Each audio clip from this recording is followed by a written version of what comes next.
Good morning student, मैं सुमन संधू इस YouTube channel पर आपका स्वागत है। तो मैं जो आपको बीएड में करवा रही हूँ बुक का नाम है ज्ञान में पाठ्यक्रम यानी कि नॉलेज एंड करिकुलम। तो इसमें जो अपना टॉपिक चल रहा है वो है अपने पाठ्यक्रम पर आधारित है और जो मैं आज आपको करवा रही हूँ उस टॉपिक का नाम है कि राष्ट्रीय पाठ्यक्रम 2005 की उद्देश्य थी, यानी कि जो हमारा पाठ्यक्रम तैयार किया गया 2005 उसके कौन कौन से उद्देश्य है और उन उद्देश्यों के आधार पर जो पाठ्यक्रम निर्धारित किया गया है उसके बारे में मैं आपको डिटेल से बताती हूँ कि प्रत्येक योजना को यानी कि कोई भी हम कोई काम करते हैं उस काम को करने से पहले उस काम के बारे में क्या बनाई जाती है, योजना बनाई जाती है। अगर हम किसी काम को करने से पूर्व अगर उसको योजनाबद्ध तरीके से करेंगे तो वो काम क्या होता है, हमारे कम समय में और सही तरीके से हो जाता है। और उसी तरीके से जो हमारा पाठ्यक्रम है उस पाठ्यक्रम को जो हमारे आज के उद्देश्य लक्ष्य हैं, जो भी हमारा समाज का वातावरण है उसके आधार पर बनाया जाता है और हम उन सभी तथ्यों को ध्यान में रखकर अगर पाठ्यक्रम का निर्माण करते हैं तो हम अपने पूर्ण लक्ष्य को प्राप्त कर सकते हैं। तो प्रत्येक इसमें और पाठ्यक्रम के उद्देश्यों का निर्धारण, जिससे कि जो हमारा पाठ्यक्रम का है मूल्यांकन, वो अगर हम किसी काम को योजनाबद्ध तरीके से करते हैं तो उस काम को करने के बाद उसका मूल्यांकन करना हमारे लिए आसान हो जाता है। और इसी क्रम में जो हमारा राष्ट्रीय पाठ्यक्रम 2005 की संरचना के पूर्व इसके उद्देश्य का निर्धारण किया गया था और जो ये प्रमुख उद्देश्य कौन कौन से थे। तो एक नंबर जो आपका जो उद्देश्य है राष्ट्रीय पाठ्यक्रम का, पहला है राष्ट्रीय विकास का उद्देश्य। सबसे पहले राष्ट्रीय विकास का उद्देश्य पाठ्यक्रम में निर्धारित किया गया। राष्ट्रीय पहला पाठ है इसमें राष्ट्रीय विकास का उद्देश्य जैसे कि जो हमारा पाठ्यक्रम बनाया गया, जो हमारा सिलेबस बनाया गया है कि उसमें जो मुख्य पहला उद्देश्य है कि हमारे राष्ट्र का विकास करना। तो राष्ट्र के विकास के लिए कि राष्ट्रीय विकास उस अवस्था में संभव होता है जब जो हमारा पाठ्यक्रम है, पाठ्यक्रम एवं जो हमारी शिक्षा व्यवस्था को एक रूपता, दोनों में क्या हो, एक रूपता में हो, एक उद्देश्य को ही प्राप्त करने का प्रयास किया जाए, यानी कि हमारे पाठ्यक्रम के माध्यम से ही राष्ट्र का विकास करना है उसको प्रयास किया जाए। और राष्ट्रीय विकास जो हमारा राष्ट्रीय पाठ्यक्रम की संरचना का प्रमुख उद्देश्य है राष्ट्र को विकसित अवस्था तक पहुंचाना, क्योंकि शिक्षा ही वह मूल मंत्र है, क्योंकि जो हमारी शिक्षा है, शिक्षा ही वही मूल मंत्र है जो कि हमारे राष्ट्रीय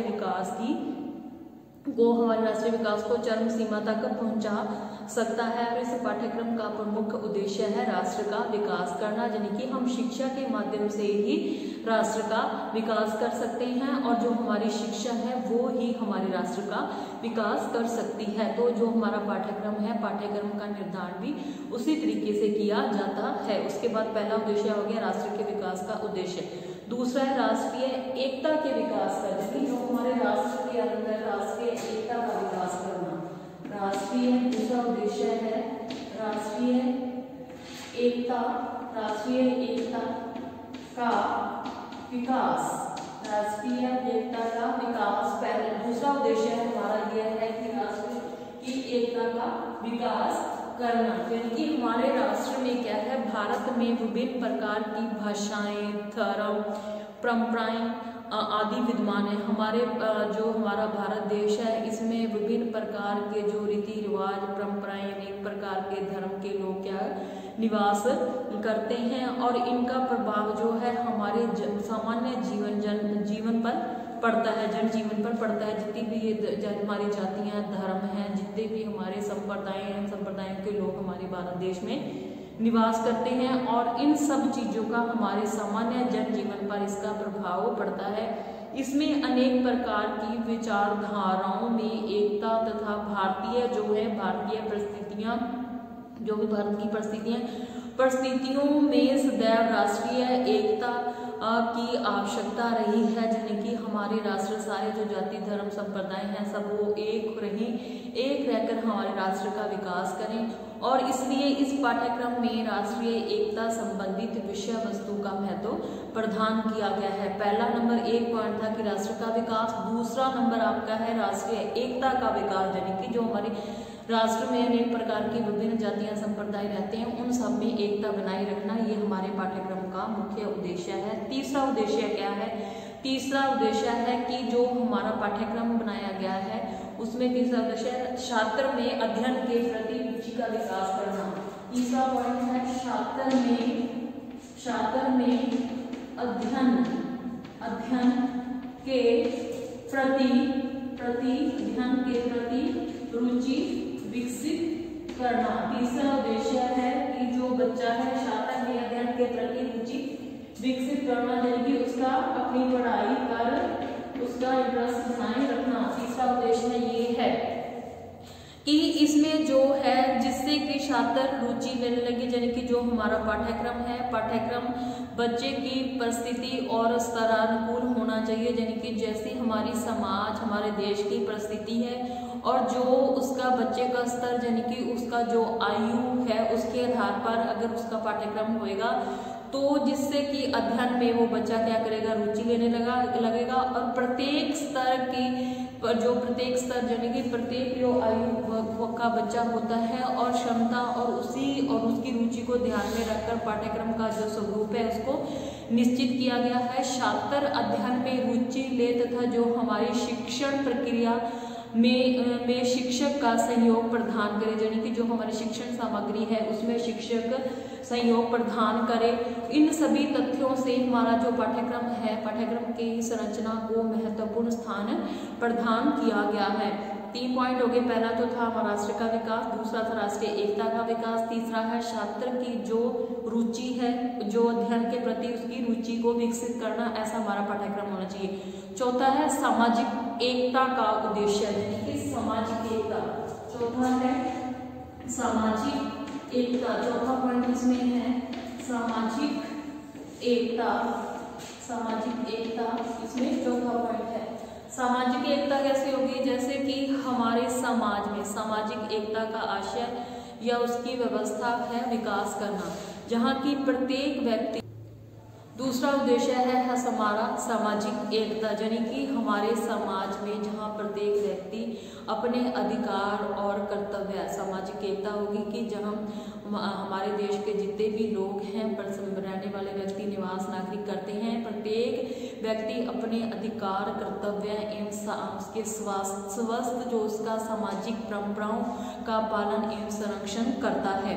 और भारतीय समाज में जहाँ एक और जो हमारा दहेज प्रथा है, दहेज प्रथा के महत्व स्वीकार करता है, तो दूसरी और जो दहेज प्रथा का पक्ष है उसको क्या करता है, अस्वीकार करता है। अतः हमारा जो पाठ्यक्रम है उस पाठ्यक्रम में और इस जो हमारा राष्ट्रीय पाठ्यक्रम की संरचना है, उस राष्ट्रीय पाठ्यक्रम संरचना में जो हमारी दहेज प्रथा जो है के माध्यम से छात्र को प्रारंभ से ही दहेज की प्रथा के दुष्परिणामों को अगर हम विद्यालयों में ही ज्ञान करवाते हैं तो बच्चा क्या करता है, वो भी दहेज प्रथा को समाज में दहेज प्रथा को अस्वीकार कर देगा और जो हमारी समाज में है, समाज की एकरूपता को स्थापित करेगा। और इस पाठ्यक्रम की जो विषय वस्तु को उसमें समाहित कर जो हमारी राष्ट्रीय पाठ्यक्रम की संरचना है उसमें सामाजिक एकता के विकास में वृद्धि की जा सकती है। ये तो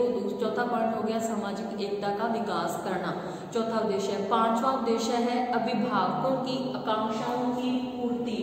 पांचवा पॉइंट इसमें है अभिभावकों की आकांक्षाओं की पूर्ति जो अभिभावक हैं उनकी आकांक्षाओं की पूर्ति भी हमारे पाठ्यक्रम के माध्यम से की जा सकती है। यानी कि प्रत्येक अभिभावक अपने बालक को विद्यालय भेजने के बाद उससे कुछ अपेक्षाएं रखता है, यानी कि बच्चे के पेरेंट्स उसको विद्यालय भेजते हैं तो वो अपने बच्चे से अनेक कुछ अपेक्षाएं रखते हैं। इन अपेक्षाओं की पूर्ति विद्यालय व्यवस्था एवं विद्यालय की व्यवस्था है, विद्यालय व्यवस्था एवं जो विद्यालय पाठ्यक्रम पर निर्भर करती है। अतः अभिभावकों की आकांक्षा को ध्यान में रखकर जो हमारा पाठ्यक्रम को निर्मित किया गया है और अभिभावकों की आकांक्षाओं की पूर्ति के लिए जो हमारा पाठ्यक्रम संरचना 2005 का प्रमुख उद्देश्य है, जिनकी अभिभावकों की आकांक्षाओं को पूर्ति करने वाला भी हमारा पाठ्यक्रम होना चाहिए। और उसके बाद 6वां पॉइंट है मानवीय मूल्यों का विकास का उद्देश्य है। कौन से मानवीय मूल्य? 6वां पॉइंट है जो मानवीय मूल्यों जो हमारे मानवीय मूल्य हैं, मानवीय मूल्यों के विकास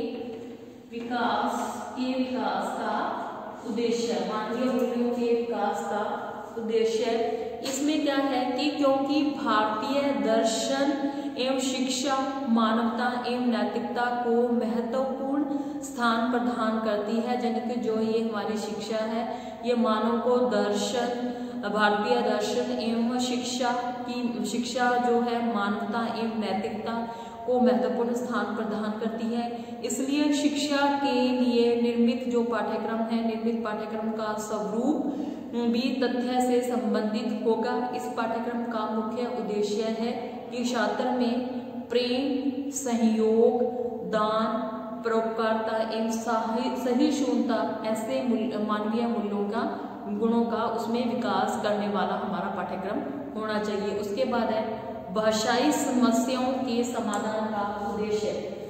7वां है भाषाई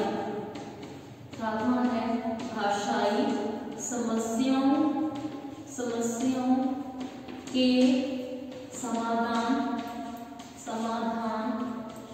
जो हमारी भाषा से संबंधित जो समस्याएं हैं, समस्याओं के समाधान से संबंधित जो हमारा भाषाई समस्याओं के समाधान का उद्देश्य है।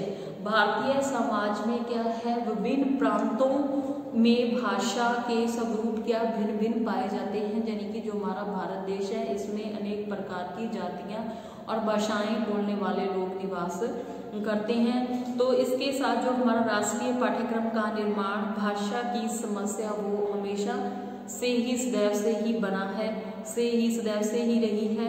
किस भाषा को राष्ट्रीय भाषा के रूप में स्वीकार किया जाए और उसका निर्माण भाषा के रूप में स्वीकार किया जाए और राष्ट्रीय पाठ्यक्रम की संरचना विभिन्न भाषाओं एवं मातृभाषा को उचित स्थान प्रदान कर भाषाई समस्या का समाधान भी किया गया है। यानी कि जो हमारी भाषा है, मातृभाषा के साथ हमारी राष्ट्रभाषा तो हिंदी है, राष्ट्रभाषा के साथ साथ हमारी मातृभाषा भी होगी, जैसे कि पंजाबी, हिंदी, संस्कृत, उर्दू, सिंधी, ये सारी भाषाएं भी हमारे पाठ्यक्रम में उनको भी सम्मिलित किया गया है। उसके बाद है स्तरानुकूल शिक्षण विधियां। 8वां पॉइंट है इसमें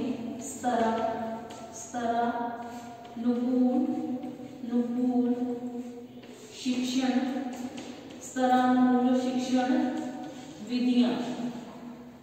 स्तरानुकूल जो हमारा 8वां पॉइंट है, स्तरानुकूल शिक्षण विधियां होनी चाहिए। स्तरानुकूल यानी कि इसमें जो हमारा पाठ्यक्रम है, इस पाठ्यक्रम के स्तर के अनुसार ही शिक्षण विधियों का प्रयोग की मान्यता प्रदान की गई है। जैसे कि प्राथमिक एवं पूर्व प्राथमिक यानी कि 1 से 5 तक और 1 से 5 तक यानी कि उससे पूर्व, उससे पहले तो उस स्तर पर सामान्य रूप से उन शिक्षण विधियों का प्रयोग किया जा सके।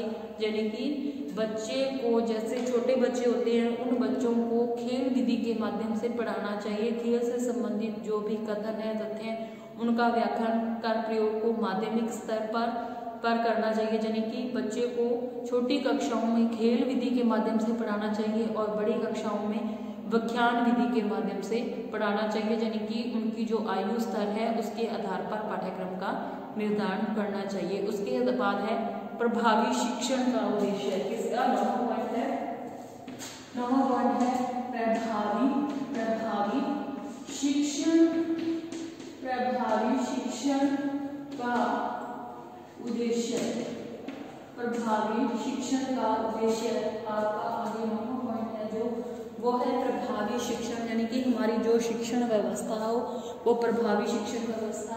तो इसमें देखो कि पाठ्यक्रम की संरचना का जो है, पाठ्यक्रम संरचना का निर्माण उपलब्ध संसाधनों एवं उनके प्रयोग की संभावनाओं पर विचार करके निर्मित किया जाना चाहिए। और जो हमारा राष्ट्रीय पाठ्यक्रम संरचना 2005 है, शिक्षकों में सशक्तिकरण करते हुए जो उनकी शिक्षण प्रक्रिया के लिए उपलब्ध मानवीय गुणों उनको भौतिक संसाधनों पर पूर्ण रूप से विचार करना चाहिए और उसके उपरांत ही राष्ट्रीय पाठ्यक्रम की रूपरेखा को प्रस्तुत करना चाहिए। प्रभावी शिक्षण, यानी कि हमारी जो शिक्षण व्यवस्था हो पूर्ण तरीके से प्रभावी हो, ऐसा पाठ्यक्रम होना चाहिए। उसके बाद है शिक्षकों में आत्मविश्वास का विकास।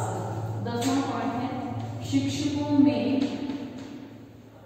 10वां पॉइंट है शिक्षकों में आत्मविश्वास, शिक्षकों में आत्मविश्वास का विकास। हमारा जो पाठ्यक्रम है वो ऐसा होना चाहिए जो कि शिक्षकों में शिक्षकों का आत्मविश्वास बनाए रखे। यानी कि इसमें क्या है, इस पाठ्यक्रम को सफल बनाने के लिए और इसको क्रियान्वयन करने के लिए शिक्षक होते हैं। जो हमारा पाठ्यक्रम है उसको सफल करने के लिए और उसको साथ ही सफल बनाने के लिए, क्रियान्वयन करने के लिए शिक्षक ही होते हैं। शिक्षकों में आत्मविश्वास के विकास को स्वीकार करते हुए राष्ट्रीय पाठ्यक्रम इस तथ्य पर विस्तृत विचार विमर्श किया गया है कि शिक्षकों में आत्मविश्वास की भावना को सुदृढ़ किया जाए, जिससे कि पाठ्यक्रम है उसको प्रभावी ढंग से क्रियान्वित किया जा सकता है। अगर जो हमारा पाठ्यक्रम बनाया गया है, पाठ्यक्रम ऐसा होना चाहिए जिसमें कि शिक्षक का आत्मविश्वास बना रहे और पाठ्यक्रम तभी क्रियान्वयन हो सकता है जबकि शिक्षक में आत्मविश्वास होगा। तो आगे जो 11वां पॉइंट है वो है शिक्षण साधनों में समन्वय। जो शिक्षण के साधन है, 11वां पॉइंट है शिक्षण साधनों में समावेश, शिक्षण साधनों में समावेश का विकास, शिक्षण साधनों में समावेश का विकास।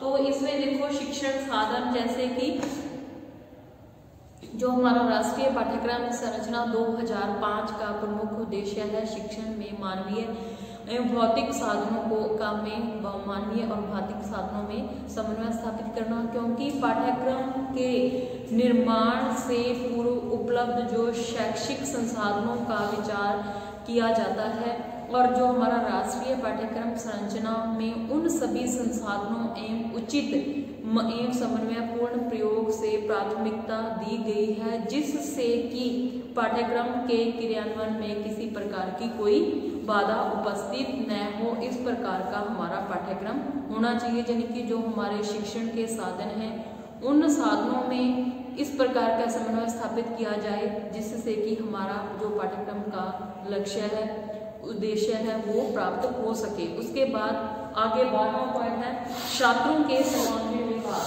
आगे 12वां पॉइंट है छात्रों का, 12वां पॉइंट है छात्रों का सर्वांगीण विकास, छात्रों का सर्वांगीण विकास। आगे 12वां पॉइंट है सर्वांगीण विकास, जैसे कि इस पाठ्यक्रम में छात्रों को क्रियाशील, यानी कि बच्चे इसमें काम करते रहे, क्रियाशील रखने के लिए प्रायोगिक एवं सैद्धांतिक पक्षों का समन्वय किया गया है। प्रायोगिक कार्यों में प्रत्येक स्तर पर भिन्न भिन्न स्वरूप होते हैं। जैसे प्राथमिक स्तर पर बच्चे को सृजनात्मकता स्तर पर कार्यानुभव का नाम दिया गया है तथा माध्यमिक स्तर पर प्रायोगिक कार्य का नाम दिया गया है। यानी कि प्राथमिक स्तर पर तो बच्चा है जो कार्य करेगा, उसमें सृजनात्मकता के स्तर को कार्यानुभव किया गया है और जो माध्यमिक स्तर पर इसको बच्चे को प्रायोगिक कार्य का नाम से जाना जाता है। और इस प्रकार जो छात्र है वो क्रियात्मक एवं सैद्धांतिक पक्ष के दोनों दृष्टिकोणों को सुदृढ़ बनाया गया है। उसके बाद इसमें 13वां पॉइंट है कि संस्कृति के संरक्षण, यानी कि हमारी संस्कृति का संरक्षण। तीसरा देवा पॉइंट है सांस्कृतिक संरक्षण। सांस्कृतिक संरक्षण आगे देवा पॉइंट है संस्कृति को बचाना। हमारा पाठ्यक्रम ऐसा होना चाहिए संस्कृति संरक्षण में कि विश्व में क्या विश्व स्तर पर भारतीय संस्कृति की प्रशंसा होती है, यानी कि जो हमारी संस्कृति है इसकी विश्व स्तर पर क्या प्रशंसा होती है, और जो हमारी भारतीय संस्कृति है संस्कृति में मानवीय एवं नैतिक मूल्यों का प्रभुत्व रहता है। और इन मूल्यों के संरक्षण में इस पाठ्यक्रम संरचना की जो संरचना को प्रस्तुत कर जो हमारी पाठ्य वस्तु है विषय वस्तु के द्वारा ही होता है। और जो हमारा पाठ्यक्रम है वो ऐसा होना चाहिए जो हमारी संस्कृति से संबंधित हमारी संस्कृति को बचाने वाला हो। उसके बाद है 14 मानसिक एवं शारीरिक विकास। मानसिक एवं 14 पॉइंट है मानसिक एवं शारीरिक विकास। किसका? बच्चे का मानसिक एवं शारीरिक विकास ऐसा पाठ्यक्रम होना चाहिए जिसमें कि छात्र के विकास के दो प्रमुख पक्ष होते हैं। कौन से? शारीरिक और मानसिक विकास से संबंधित होते हैं। इस पाठ्यक्रम में छात्रों के मानसिक विकास के लिए सैद्धांतिक विकास महत्वपूर्ण है क्योंकि तथा शारीरिक विकास के लिए खेल कूद एवं अन्य प्रायोगिक कार्यक्रमों का पाठ्यक्रम का स्थान प्रदान करना चाहिए। इस प्रकार का पाठ्यक्रम एवं शारीरिक दृष्टि से छात्रों के अनुकूल बनाकर उनका मानसिक स्तर एवं शारीरिक स्तर के विकास का उद्देश्य को प्राप्त किया जा सके। जो हमारा पाठ्यक्रम 2005 है उसकी संरचना के उद्देश्य टोटल 14 हैं। कौन कौन से हैं? पहला है राष्ट्रीय विकास यानी कि राष्ट्र का विकास। दूसरा है राष्ट्रीय एकता का विकास यानी कि हमारे देश में अनेक प्रकार के जाति संप्रदाय के लोग निवास करते हैं इसलिए उनमें एकता बढ़ी रही। उसके बाद छात्र में अध्ययन के प्रति रुचि यानी कि जो पाठ्यक्रम हो बच्चों के स्तर के अनुकूल होना चाहिए। उसके बाद है अभिभावकों की आकांक्षाएं यानी कि अभिभावक यानी कि पेरेंट्स अपने बच्चे को विद्यालय इसलिए भेजते हैं क्योंकि उनकी उनसे कुछ आकांक्षाएं जुड़ी हुई होती हैं इसलिए हमारा पाठ्यक्रम होना चाहिए आकांक्षाओं के अनुरूप होना चाहिए।